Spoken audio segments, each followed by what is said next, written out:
இங்கே பேச வந்திருக்கக்கூடிய நான் இந்த வீதிகளிலே திருவாரூர் தேரை ஓட வைத்த தலைவர் கலைஞர் அவர்களின் மகள்.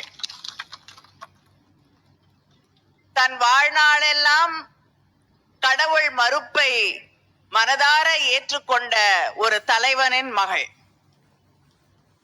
கடவுள் மறுப்பு, இந்து மதம் இன்று இஸ்லாமியர்களின் உரிமைக்காக போராடி கொண்டிருக்கக்கூடிய ஒரு இடம்தான் தமிழ்நாடு. முதலாக இந்த இஸ்லாமிய மக்களுக்கு, இந்திய மக்களுக்கு எதிராக நிறைவேற்றப்பட்ட இந்த சட்டத்தை, வக்ஃப் போர்ட் அமெண்ட்மெண்ட் பில், இதை எதிர்த்து ஒரு தீர்மானத்தை தமிழ்நாட்டு அசெம்பிளியில, சட்டமன்றத்திலே நிறைவேற்றிய நம்முடைய முதலமைச்சர் அவர்களின் சகோதரியாக உங்கள் முன்னால், உங்களுடைய சகோதரியாக உங்கள் முன்னால் நான் நின்று கொண்டிருக்கிறேன். அந்த பெருமையோடு இந்த கூட்டத்திலே நான் கலந்து கொள்கிறேன். ஒவ்வொரு தேர்தலிலும் பல்வேறு இடங்களிலே நடந்து கொண்டிருக்கக்கூடிய தேர்தல்களிலே தன்னுடைய ஆட்சியை, அதிகாரத்தை பயன்படுத்தி அந்த தேர்தல் விதிமுறைகளை எல்லாம் மாற்றி அந்த தேர்தலிலே வாக்களித்த மக்கள் நாங்கள் இவர்களைத்தான் தேர்ந்தெடுத்தோமா இல்லையா என்று திகைக்கக்கூடிய அளவிற்கு தேர்தலை நடத்தி கொண்டிருக்கக்கூடிய ஆட்சிதான் ஒன்றியத்திலே இருக்கக்கூடிய பிஜேபி. இதையெல்லாம் இந்த நாட்டு மக்கள் வெகு காலம் பொறுத்து கொண்டிருக்க மாட்டார்கள்.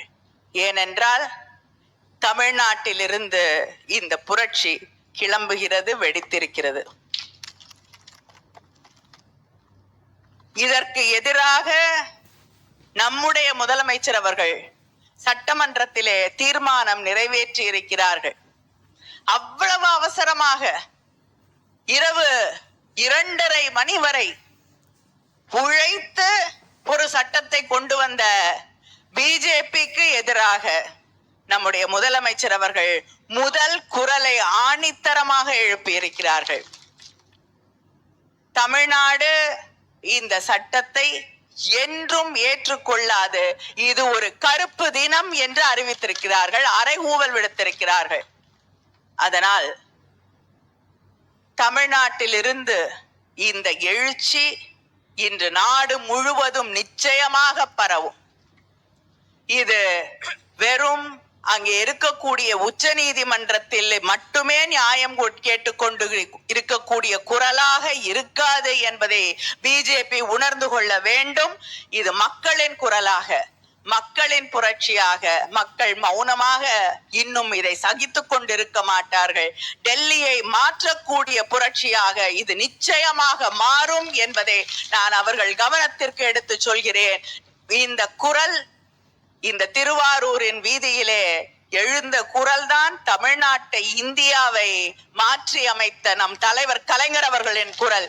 இங்கே எழுந்திருக்கக்கூடிய இந்த கண்டன குரல் டெல்லியை அசைக்கும், மாற்றும். நன்றி, வணக்கம். வஞ்சிக்காதே, வஞ்சிக்காதே, முஸ்லிம்களை வஞ்சிக்காதே, பிரிக்காதே, பிரிக்காதே, மதத்தின் பெயரால் மக்களை பிரிக்காதே,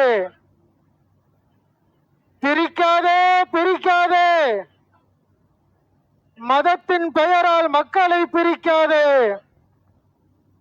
வேறறுப்போம், வேறறுப்போம், வெறுப்பு அரசியலை வேறறுப்போம், வேறறுப்போம், வேறறுப்போம், வெறுப்பு அரசியலை வேறறுப்போம்.